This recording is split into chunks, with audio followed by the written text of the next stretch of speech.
Good morning, Gwilym. How are you this morning? I'm aching, Lee. You're aching? I'm aching.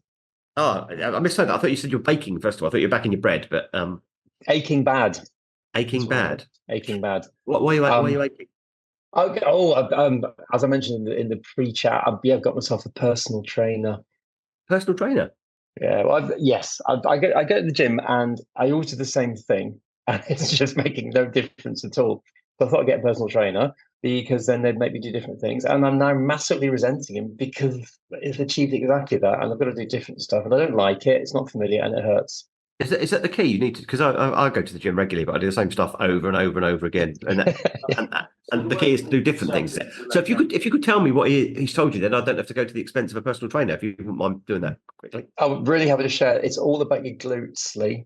Oh yeah, no, but I play squash, mate, so I don't have to worry about my glutes. Oh, really? Well, go and talk to a personal trainer. Let's see about that, because it turns out that you think you got great glutes and they're weedy and they don't fire properly. How does that hurt? I can tell you without any sense of doubt or hesitation, I have amazing glutes. Okay. Right. It's time for a glute off. The interesting thing about squash is the moment you don't play for a little while, you realise how much you want your glutes the next time you play because you can't sit down for a day. Oh, right. Okay. So, I'm interested. But I thought I had these. Let me get you on a squash court. Let me get you to see my personal trainer. So this sounds more like a midlife crisis than anything else. Is this what's happening? It's a bit. It's not going to the gym doesn't have the same impact. It doesn't change things the way it used to. But mostly it was more about just mixing it up, as you say. I mean, the fact that I can basically watch an entire Netflix series without noticing that I'm in the gym suggests that perhaps I'm not really pushing it. And you can't do that when you're playing squash. I agree. I do. This is true. This is true. Lee Davis and Gwilym Roberts are the two IPs in a pod, and you are listening to a podcast on intellectual property, brought to you by the Chartered Institute of Patent Attorneys. Okay, so should we crack on with the podcast now? You've bared your personal training soul. Bad me butt problems. Okay, let's. So we've got Jane Wainwright with us today, and we're going to talk about.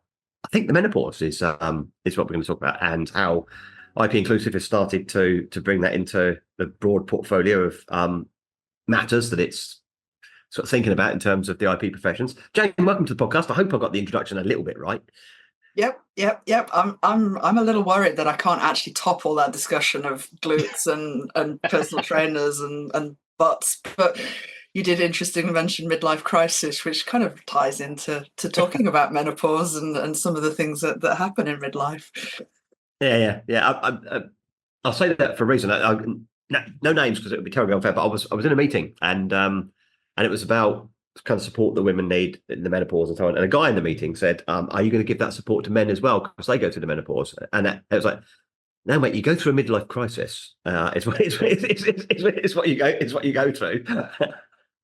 Yeah, I think recognizing that your glutes are a bit skinny is a slightly different story. Yeah. Buying old French convertibles and kind of thinking that you're 18 again, and which was mine. I'm not sure that's limited to men, to be honest.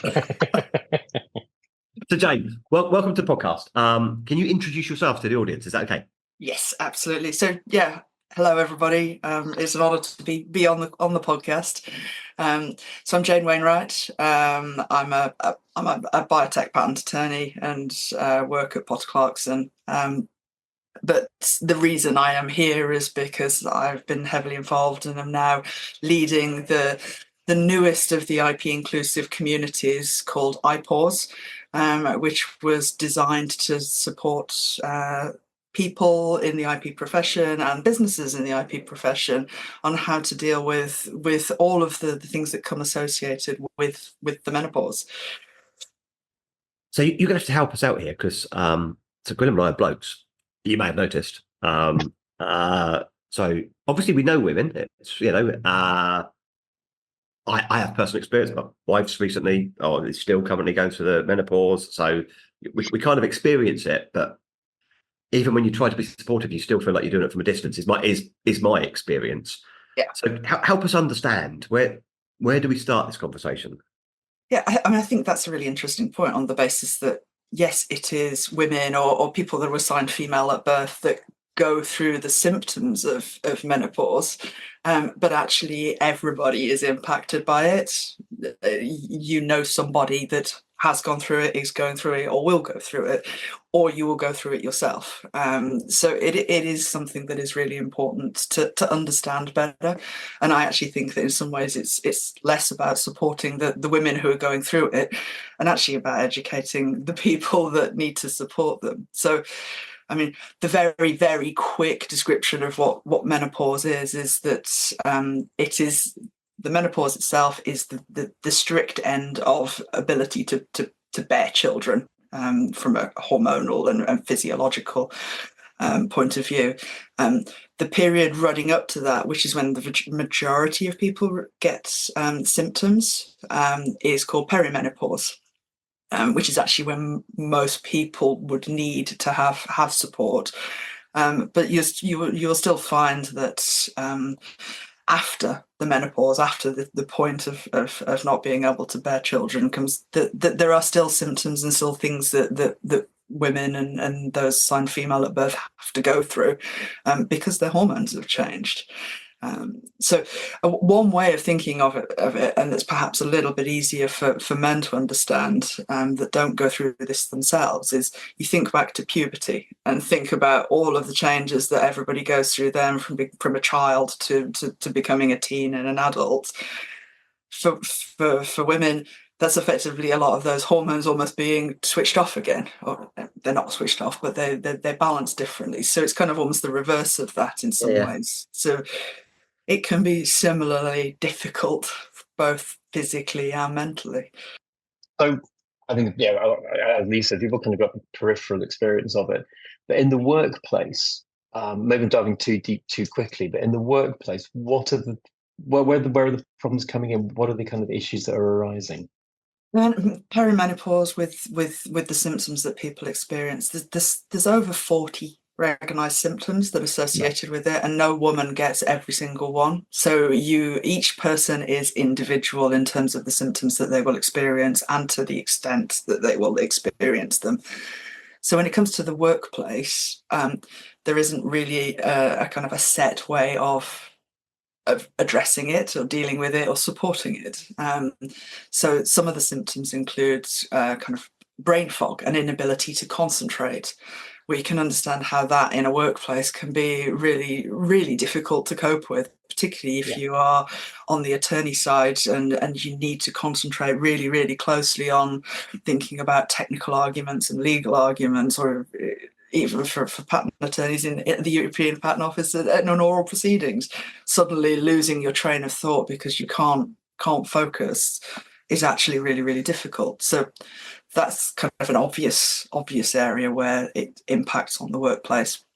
But things like the common symptoms people know about in terms of hot flushes, I mean, the way that people experience that is you suddenly overwhelmingly feel extremely hot, and your skin tends to feel like it's almost crawling, and that makes it very difficult to concentrate. And you will sometimes experience a woman or somebody going through a hot flash in the office, and you can kind of often see that they go bright red and they kind of just lose where they are because they're suddenly overwhelmed by this feeling. So actually it can have quite abrupt effects in the workplace, and it can also go on for long chunks of time. So the actual perimenopause symptoms can go on for 10 years. And so people can experience some of these symptoms, all of them to different levels, for 10 years of their life. And the age typically is 45 onwards in terms of when perimenopause starts. That's realistically the most productive and experienced years of someone's life. So actually you're starting to see some of the best people in the profession suffering with quite debilitating symptoms, so that they can't necessarily do their job as easily and as well as they used to. And it's very difficult for a lot of people to get their head around, including the people that are suffering the symptoms, because you kind of go from being amazing at what you're doing to feeling like a gibbering wreck, or that your life is falling apart, or you see women leaving professions, the IP profession and other professions, because they honestly think they're having kind of a mental breakdown. I was going to say the impact on one's own confidence must be highly debilitating, especially as you say, when you pride yourself on clarity of thought, and our job is getting into bundles of documents and not losing focus for hours on end. So suddenly, even if when it's not happening, presumably you sit there thinking, "Oh gosh, it might happen again," and whatever. Yeah, and there's definitely a level of kind of consciousness for women of that oh, it might happen, and then so I think for some women, then anxiety triggers some of the symptoms as well. So you get anxious about it, you trigger a hot flush, which makes it happen, which makes you more anxious, and you get into quite a vicious cycle. And it's something that people don't traditionally like to talk about, and it's only recently that in the general public it has become more acceptable to talk about it, and that's where we're coming in the profession with IPause, is trying to make it okay to talk about it for the people that are going through it and suffering, and to help educate others so that they can make accommodations and just understand that, yeah, your colleague might just need 5 minutes to leave a room, to leave a meeting, just to go cool down, collect their thoughts and come back. It's not that they've suddenly become stupid overnight. They are just suffering with something that is quite hard to understand if you're not going through it yourself. A couple of more questions I've got, Lee, and I can. Yeah, no, crack on. This really interesting. So, so you given some things to So we talk about being allies a lot on this podcast. We had a good chat about that the last one we did actually as well. And that's all we can be in these circumstances. And so learning to be a good ally is something I think that I think this supports a lot. And I think that's what you're doing to certainly. Part of it is obviously helping the group, but the rest of it is helping the allies help the group. So there's some hints there about kind of what to look out for. And from the ally perspective, first of all, one of the issues, and it might be a very British thing, is you think, I think I know what this is, and I'd like to help, but if I mention it, I might say the wrong thing and really offend the protagonist. So what's the advice to allies? How can you raise this? Because you could put your foot in it terribly. Yeah, I don't think you need to ask the question of, is this the menopause? That you can see how some people might take that as quite offensive and age-related. But just asking the question of, are you okay? Do you need 5 minutes just to grab a glass of water, or offering to grab a glass of water, or when you think somebody's having a hot flush? You don't need to kind of shove it in someone's face, but just trying to be kind, I think, is actually the simplest way of doing it. And then when you are line managing somebody that you think may be experiencing symptoms and struggling because of it, having a quiet conversation and saying, are you okay? Is there anything you want me to be aware of? Much like you would talk about something like mental health. It's in a similar bucket, and there's actually kind of how I got into being interested in and trying to focus on menopause was from the mental health side. So being able to have a conversation, but not making it embarrassing and shameful, and just being kind and being human is probably the best way of dealing with somebody. I can see that. And in terms of, you mentioned accommodations in terms of, during 5 minutes, during a little break, but any other kind of accommodations that we're seeing quite a lot of, any other processes? Yeah, you'll see some firms have got menopause policies. So there's some ideas around how they can be treated, and time off and flexible working to accommodate symptoms.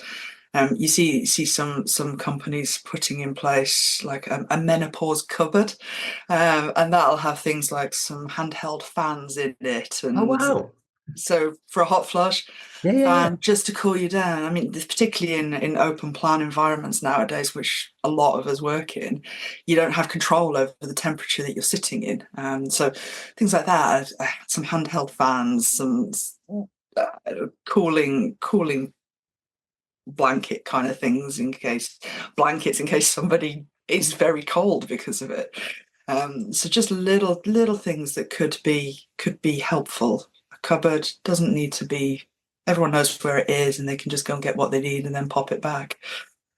And for the if somebody's suffering one of these hot flushes, again, in terms, I'm talking about how to be a good ally. Any kind of hints about how you kind of signal to people? What do you say? How do you raise it? How do you start the conversation? It is difficult because clearly somebody that is having a hot flush is probably very focused on themselves and how they feel and feeling quite shameful. So I think the conversation is very much about being kind in the, are you okay? What can I do to help?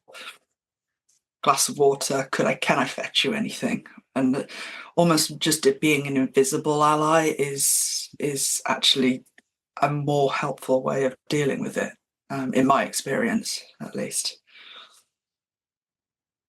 So, Jane, I wanted to explore a wee bit about the group, the community within IP Inclusive, and where that's going. But before we do that, you intimated when we were doing the little preamble bit before we started recording that you might have some questions for us.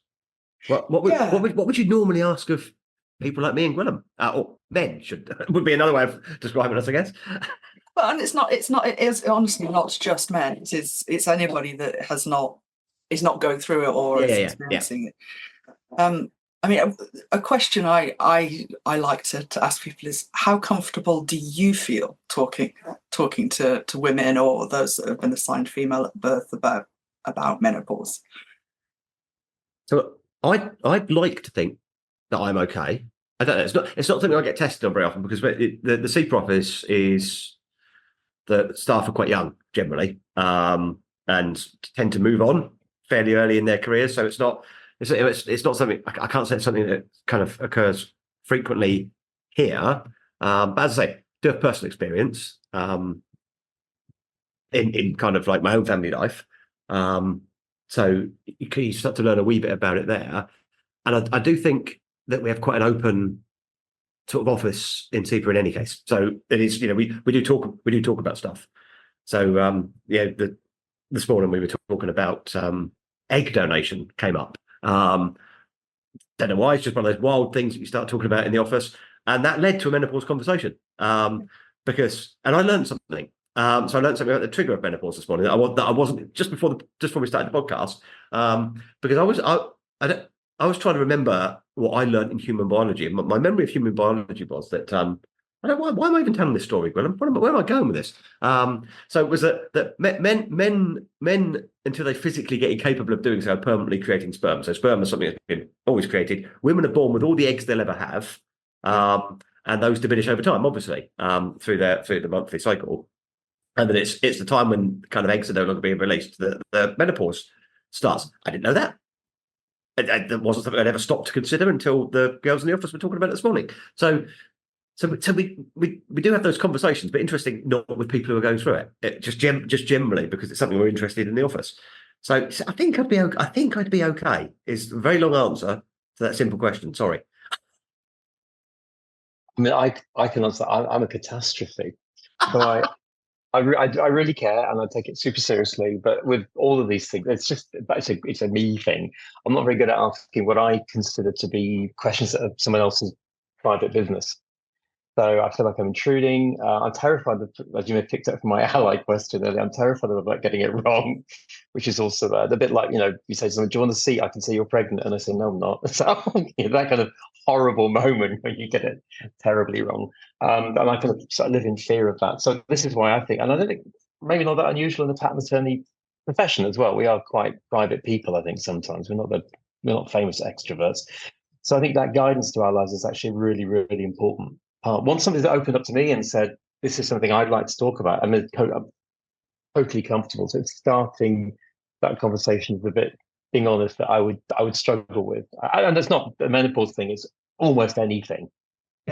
Just almost anything. But again, maybe not that unusual within our kind of just the people who kind of do our jobs. So that guidance is really helpful. I think that's interesting that it demonstrates that different people have different levels of comfort based on different experiences in their life and their personality. But I think from the kind of the ally point of view, it keeps coming back to that. Just be kind and don't make assumptions. Like, you're not pregnant, you don't make the pregnant assumption. But do you want to see it without making that assumption? And the same goes for the menopause things, is asking if somebody wants a glass of water if you think they're having a hot flush, or if you see somebody looking like they're struggling for words, suggesting having a coffee break, so that they, without necessarily shoving it in their face. So I mean, I think workplaces are. I mean, I don't know. I've only got this workplace and those that I know in terms of patent attorney firms seem to have come a long way in a short time in terms of being able to have these conversations. I think the push around mental health has clearly helped us, hasn't it? You know, it's okay to talk. In fact, it's good to talk. So I'd like to think that the general direction of travel around a range of topics that people otherwise previously couldn't talk about in the workplace would just mean that it would be more easy for women who are going through the menopause to talk about it at work. I think there's generational things to it as well, that for most women that are now of that age, their mothers didn't talk about it. It was just kind of hidden away. So I think we are probably the first generation that is properly talking about it, and so the environment helps us do that. People like Davina, all of the stuff that she's done on TV and in books. Her menopausing book is a really good read for anybody, whether you're a woman or a man, or young or old. That's a really, really helpful resource. So that's well worth the read to somebody. I think we nearly got to kind of what IPause is up to, and then we went sideways into your questions to us. Which is that was a great question. But yeah, for IPause, I mean, we begin to see of what we kind of knew anyway, but it's really clear why it's needed, and it's a really important group to be out there and have visibility. What are you guys up to? How are you kind of pushing things forwards?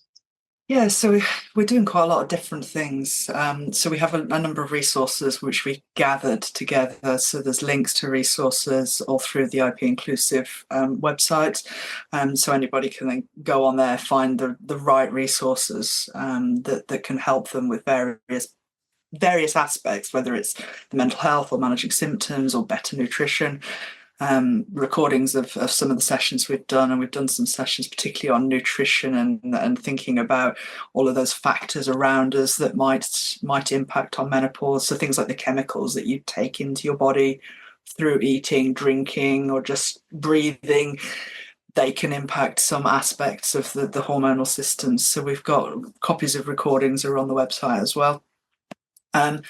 Probably the most popular thing that we do is just the coffee dates, and it's just literally opportunities for people to get together and to share stories and to kind of talk about what they've been going through, what's worked for them, what's not worked for them. That feeling of you're not alone is a really big thing, and we did a survey of what our community wanted from us. And that was the thing that really shone through, was just that support. So we're just kind of thinking about what we're going to be doing for the rest of the year, but definitely want to be putting on more and more of the coffee dates for people to have their support. Thinking about trying to do some kind of buddy systems as well, so that we can kind of almost like set up a mentor and somebody that might want more information or want some support. So more one-on-one kind of support for those that perhaps aren't really keen on talking in a group environment. We're going to put on some informational sessions. We want to look at one about HR law, employment law, and menopause. And menopause, it's really difficult to categorize, because it's I don't think most people would want to call it a disability. But actually, the definition of a disability in law is a condition that gives symptoms that could impact your day-to-day life for 12 months or more. And clearly, perimenopause going on for 10 years could easily class as a disability. And it feels to me that whether you class it as a disability or not, it's clearly something that where an employer can make reasonable adjustments. This is Exactly. Yeah. So we want to do a session about that and get an HR specialist in to be able to help do a bit more education for both sides, for the individuals that might want the accommodations, but actually for the businesses, and actually you need to think about that reasonable accommodations might be appropriate to do. So they're kind of what we're doing. We've thought about having a session for men. And talking about how men can be better allies and getting experiences from men in terms of how they've supported people or are trying to support people. So there's lots of things that we're planning on running over the next few months, and they're all just in the process of getting set up, and things will be. Do you need more bodies on the ground? Do you need more people kind of volunteering, coming forwards and saying they want to do stuff? We have plenty of people on our committee and that are willing to do stuff. What we would really like actually is more people to get involved from the perspective of coming to the sessions, coming to coffee dates and being willing to share. Also on the IP Inclusive website, we have a section where we've got menopause stories. We've got a variety of videos and blog posts where people actually talk about their experience of menopause. So having people that are willing to perhaps record a little video or some audio, or just write some thoughts down about what their experience has been. Again, it just helps people understand they're not alone. And thinking about allies gives them something to look at that tries to explain a bit better how it affects people personally. So there's a few already on the website, but yeah, if more people are willing to come forward with their stories, that would be really great. So we have a website on IP Inclusive. There's contact details on there. We've got our own email address. So the plug for that, IPause community@gmail.com. So please do drop an email. We'll make sure we put all of this in the little blurb that goes with the podcast, so that people got the links directly. Great. So the more people that get involved, the better. And then we have some men come to events. But more men coming to events to learn would be really great. I feel inspired to come. It's made me want to know more. Yeah, excellent. I've been quite active right since the start of IP Inclusive across all of the communities, but not this, and I should be. And it's not just about women. It really isn't. Mm-hmm. And I think one of the things that I think would be nice to do for it is to then start to think about andropause and thinking about male menopause. And there's a lot less scientific evidence around it. But joking about midlife crisis earlier, there is something behind all of that, whether it's just a psychological thing or a physiological thing. So I think there is scope for starting to expand in the future to support men on what they go through as well. So Jane, we're coming towards the end. Are you sat there thinking, oh, really wish we talked about that? Is there anything we've not covered that you think that we perhaps should do before we close? Another thing, I think we've covered what's really important, that this topic matters. It really matters, and it matters to everybody. Simply because we all know at least one woman. So we always try and close the podcast off a bit upbeat. And usually that means I'd come up with a really clever question to ask Gwilym at the end, and then we share with our guests. But he's beaten me to it. He just popped me a little thing in the chat saying, "Oh, I've got a closer." So I've no idea what's coming up now. So apologies in advance, Jane, for what we're just about to have. So Gwilym will ask me a question. We'll then pass it your way, and then I will surprise Gwilym by asking it back to him. Thank you. And don't worry, this isn't too silly, because sometimes silly can trip over into unkind. So I'm very keen to keep it. But actually, Lee, something you mentioned about, and you're going to have to come up with a second example, but you mentioned about how when your mum had kind of awful problems dealing with menopause, at the time it was just not talked about. It wasn't a thing, as a result of which it really escalated terribly. And I've got lots of examples, I think, of how things have got better in that kind of sphere. Do you have another example of how things have got better since that kind of era of denying almost all human emotion and all human interaction as being something you could talk about? Hang on, ask me. I'm not even sure I understood the question. I need to find an example of how things were really. How things have got better. Come on, how things have got better since those days. You can do it. It must be something that's got better since that era. I would like to think, not something I suffered myself. I'm going to go really morbid. Why am I going to go really morbid? It's better, not worse. It's meant to be a happy moment. No. I think through recent personal experiences, but kind of distant experiences about bullying at school, I think has probably got better. Not as in more people being bullied. There's loads of videos on how to do it now. It's great. Because I wasn't particularly bullied at school, but I know a lot of people who were. And how kind of isolating it was for them. And now they've carried that through most of their lives. And I know most recently from my two girls' experiences of being in school, that sort of thing tends to be once it surfaces, it tends to be dealt with quickly and reasonably well, has been my kind of closer experience recently. Yeah, so I would say I think schools are much better in any case. I used to get beaten up in the showers by the mad PE teacher who used to cut the top off of a basketball so he could hold it and hit kids as they went to the showers. Surely that doesn't happen in schools anymore. So maybe just generally we're kinder to children in schools than we were in the 60s and 70s, Gwilym, might be my answer. There you go. Very good. Thank you, Lee. Well played. Jane, have you got anything? Well, I'm pretty sure that we weren't supposed to be being beaten with a basketball back then either. So. Yeah, the good old days, eh? Yeah. I mean, I think from my perspective, I think the fact that we are just sitting here now talking about topics like this, that would not have happened. And I think that's an amazing thing, that we can sit here and have a conversation about it and have a bit of a joke about things, but be serious about it and know that actually all three of us and every one of our listeners, actually all they want is to make things better. That for me is progress. So Gwilym, let me shock you. But we both know how this works. You wouldn't have asked that question if you didn't have a stunning example. So we both know how this works because I do exactly the same. So come on then, what's improved dramatically in your experience? It's not stunning, but actually back to kids, actually, I felt when I was a kid growing up that the seen not heard thing was still a really important part of a kid's life. And I've got all these memories of going to see people who I thought were really old, but probably were younger than me, actually, looking back. And I'm just absolutely still and not say anything and really being horribly undervalued and just in trouble almost for moving. And I love the transition that we've seen as a bunch of kids, basically. I love the transition we've seen in that little area there.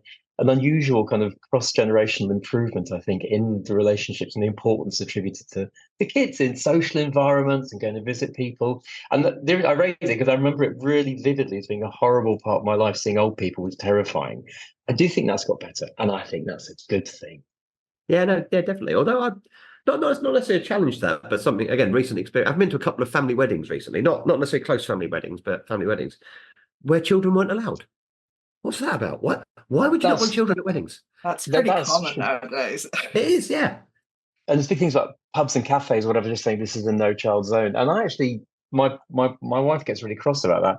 I get a bit cross about it, but I actually think there's also a place where there's, just be without kids and do your own thing, and that's not a problem. I don't really want to be there either. So I can kind of see that. I wouldn't want to bring small kids to something like that. And other people, I mean, let's be clear. I mean, it's not my own kids. Everyone else's kids are awful. Did I mention that bit? Sorry. It's usually the other way around. People say their kids are awful and everyone else's kids are amazing. and I didn't know you knew my children. Although I have so many children that there's every chance that you would have at least met one. So we've had one other half on the podcast so far, but I know it's only a matter of time. Oh, Jane, thank you so much for coming on. And so Gwilym and I were quite nervous about this, but I think I've really enjoyed the conversation. I've learned stuff, and I'll go away better informed as a result of it, which is and hopefully people listening will do the same. So thank you so much for coming on. No, absolutely my pleasure. I'm glad that you feel more informed and more comfortable. Gwilym, thanks for your company again, mate. As ever, pleasure. See you. We'll see you on the next one, mate. And but before we go, we'll just remind the listeners, of course, that the easiest and quickest way for us to grow our audience, I'm starting to sound like a proper podcast, aren't I? The easiest and quickest way for us to grow our audience is for you to leave us a nice little review on the podcasting platform of your choice so that people who are looking for particular keywords and phrases will find us. Thank you.